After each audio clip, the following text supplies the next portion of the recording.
بسم اللہ الرحمن الرحیم الحمد لأہلہ والصلاة علی اہلہا ما بعد۔ کتاب میں عبارت ہے الحرام رزق۔ کیا مطلب اس کو سمجھیے۔ ایک بندہ چوری کر کے پیسے کماتا ہے اور اپنا پیٹ بھرتا ہے یا لوٹ مار کر کے، تو کیا ایسا مانا جائے گا کہ اللہ نے اس کو رزق دیا؟ بات سمجھ میں آ گئی؟ اہل سنت والجماعت تو کہتے ہیں کہ ہاں اللہ نے اس کو بھی رزق دیا، ایسا مانا جائے گا، جبکہ معتزلہ کہتے ہیں کہ نہ، ایسا ہرگز نہیں مانا جائے گا کہ اللہ نے اس کو رزق دیا۔ اب سمجھیے، دیکھیے اہل سنت والجماعت کیا کہتے ہیں، اس کو سمجھنے سے پہلے معتزلہ کی دلیل سمجھنی پڑے گی۔ معتزلہ یہ کہتے ہیں کہ اگر ہم یہ کہتے ہیں کہ اللہ نے اس کو رزق دیا تو نعوذ باللہ ثم نعوذ باللہ، وہ کہتے ہیں کہ نعوذ باللہ اس کا مطلب ہم حرام اور غلط کام کی نسبت اللہ کی طرف کر رہے کہ اللہ نے اس کو حرام روزی دی، اللہ نے اس کو غلط روزی دی، اور اللہ کی طرف غلط بات کی نسبت ہو سکتی نہیں ہے۔ کتنے بڑے صوفی ہے، میں کہہ رہا ہوں نا کہ ان کی عقلیں ان کو کہاں لے جا رہی ہے، دیکھیے تو ان کی بات سمجھ میں آئی۔ وہ کیا کہتے ہیں کہ اگر ہم یہ مانیں گے کہ اللہ نے اس کو رزق دیا تو یہ تو غلط کمایا ہے، اس نے تو یہ تو حرام کا کمایا، تو اللہ کی طرف غلط کام کی نسبت لازم آئے گی اور یہ بہت بری بات ہے، اس لیے یہ روزی نہیں ہے، ایسا مانا جائے گا۔ اہل سنت والجماعت کہتے ہیں بھائی اللہ نے اس کو حرام روزی نہیں دی تھی، اس نے حرام بنایا ہے۔ کیا ہے بھائی؟ جیسے مثال سے سمجھیے دسترخوان پر کھانا رکھا ہے، اب اس میں آپ کے پاس دو راستے ہیں، ایک صحیح طریقے سے لینا اور ایک غلط طریقے سے لینا، ایک چھین کر لینا بغیر اجازت کے لینا اور ایک اجازت سے لینا، صحیح طریقے سے لینا۔ تو اس میں بنانے والے کی کوئی غلطی ہے بھائی؟ رکھنے والے کی کوئی غلطی ہے نہیں، وہاں سے لینے والے کی غلطی ہو سکتی ہے۔ تو اہل سنت والجماعت کہتے ہیں اللہ رب العزت نے کوئی غلط کام کیا نہیں، اس لیے اللہ کی طرف کسی غلط کام کی نسبت ہو سکتی نہیں، غلط کام اس نے کیا ہے۔ دوسری بات، اگر آپ یہ کہتے ہیں کہ یہ رزق نہیں ہے تو پھر اللہ پر کتنا بڑا الزام آپ لگا رہے ہیں۔ کیا الزام لگا رہے ہیں کہ اللہ تعالیٰ نے تو قرآن میں یہ کہا تھا کہ میں سب کو روزی دوں گا، تو اللہ نے تو اس کو روزی نہیں دی، اس سے بڑا الزام اور کیا ہو سکتا ہے؟ تو بات سمجھ میں آ گئی۔ تو معتزلہ دلیل کیا دیتے تھے سمجھ میں آ رہا ہے؟ معتزلہ یہ کہہ رہے تھے کہ اگر ہم یہ کہیں گے کہ یہ بھی رزق ہے، یعنی اللہ نے اس کو روزی دی ہے، تو اللہ کی طرف حرام کی نسبت کرنا لازم آئے گا۔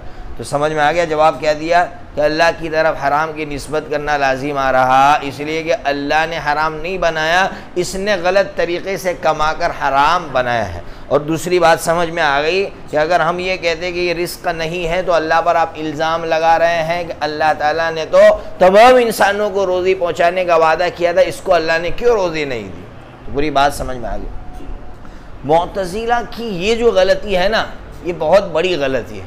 کیا غلطی ہے؟ ان کا ایک نظریہ ہے جو آپ پڑھ کر آئے ہوں گے، وہ یہ کہتے ہیں کہ جتنی بری چیزیں ہیں نا وہ اللہ نے نہیں بنائی ہے، بندہ خود بناتا ہے، وہ اللہ کی طرف بری چیزوں کی نسبت کرتے نہیں ہیں۔ پوری بات سمجھ میں آ رہی ہے؟ ہم ان عقل کے پیدلوں سے کہیں گے کہ اللہ تعالیٰ نے کوئی چیز بری نہیں بنائی ہے، دنیا میں اللہ کی طرف نسبت کرتے ہوئے کوئی چیز بری ہوتی نہیں ہے۔ ارے بھائی سانپ کو اللہ نے بنایا، ہماری عقل یہ کہہ رہی ہے کہ یار یہ موذی جانور ہے، تکلیف دینے والا جانور ہے، خراب جانور ہے، بری چیز ہے، لیکن اللہ جانتے ہیں کہ اس کے اندر کتنے نفع چھپے ہوئے ہیں۔ اگر سانپ نہ رہیں تو فضا کا زہر کون کیچ کرے گا بھائی؟ یہ فضا میں جو زہر پھیلا ہوا ہے اس کو کون کیچ کرتا ہے بھائی؟ بات سمجھ میں آ رہی ہے کہ نہیں؟ اللہ تعالیٰ اگر اس طرح کی چیزیں نہ بنائے تو ہم یوں ہی مر جاوے، سانس لے کر مر جاوے، تو یہ اللہ کا احسان نہیں ہے۔ تو دیکھیے ہماری عقل یہ اگر یہ چیز بری ہے لیکن اللہ رب العزت اس کو صحیح سمجھ رہے ہیں، اس لیے ہمیں اپنی عقل سے کبھی نہیں سوچنا ہے۔ اس لیے میں کہہ رہا ہوں کہ وہ اپنی عقل سے سوچ کر ہر چیز کو کہہ رہے ہیں کہ جو بری چیز ہوگی وہ اللہ نے نہیں بنائی، بندوں نے بنائی۔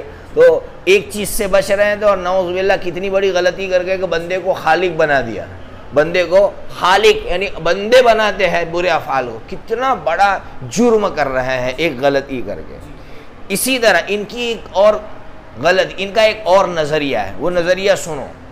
اصلح للعبد جس کو کہتے ہیں، کیا مطلب؟ وہ کہتے ہیں جو چیز بندے کے لیے نفع کی ہو، مناسب ہو، اللہ پر کرنا ضروری ہے۔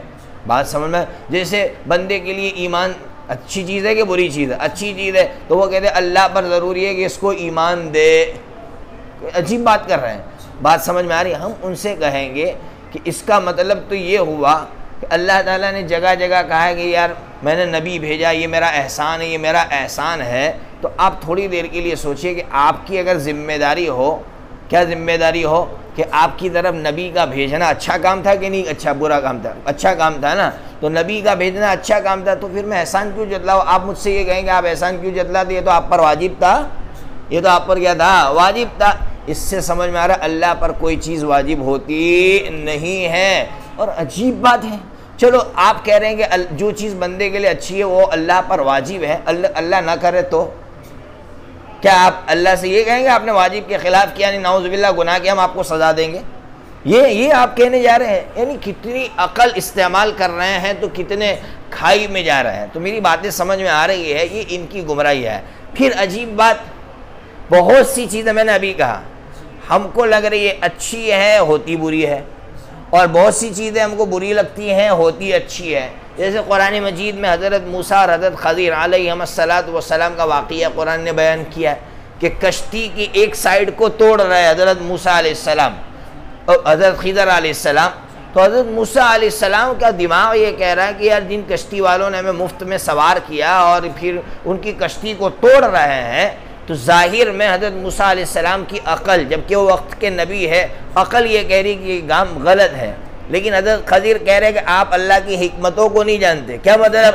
آگے جا کر پتہ چلا کہ ایک بادشاہ جو ہے اگر کشتی صحیح سالم ہوتی، کہیں سے ٹوٹی ہوئی نہیں ہوتی، تو وہ لے لیتا تھا، تو جب توڑ دی تو اس نے نہیں لی، تو بتاؤ غریبوں کا فائدہ کیا کہ نقصان کیا؟ تو حضرت موسیٰ علیہ السلام نے کہا فائدہ کیا۔ تب حضرت موسیٰ علیہ السلام کے دماغ میں آیا کہ بہت سی چیزیں ہم کو لگتی ہے کہ وہ بری ہیں لیکن اللہ کی نظر میں اچھی ہوتی ہے، تو میری اور آپ کی عقل جو سوچتی ہے وہ سب کچھ غلط ہوتا ہے۔ بھائی میں مثال دیا کرتا ہوں، یہ پنکھا چلتا ہے ٹیبل فین، عقل یہ کہتی ہے کہ اندر کچھ بھی نہیں ہے، بہت تیز گھومتا ہو تو کیا دکھتا ہے؟ اندر کچھ بھی نہیں، میری آنکھ یہ دیکھتی ہے، اور یہ تو پھر جب قریب میں جا کر دیکھے گا تو پتہ چلے گا او اندر کچھ ہے۔ تو میرے اور آپ کی عقل ایک پنکھے کے بارے میں صحیح فیصلہ نہیں کر پاتی ہے، تو اللہ رب العزت کی ذات کے بارے میں اس طرح کے فیصلے ہم کرنے لگے۔ اس لیے گمراہی کی بنیادی ہی ہے کہ عقل کا استعمال، اس لیے عقل کے استعمال سے پہلے ہمیں اللہ رب العزت کی وحی کی طرف جانا چاہیے، اللہ کے فیصلوں کی طرف جانا چاہیے۔ اللہ تبارک و تعالی ان کی گمراہیوں سے ہماری حفاظت فرمائے۔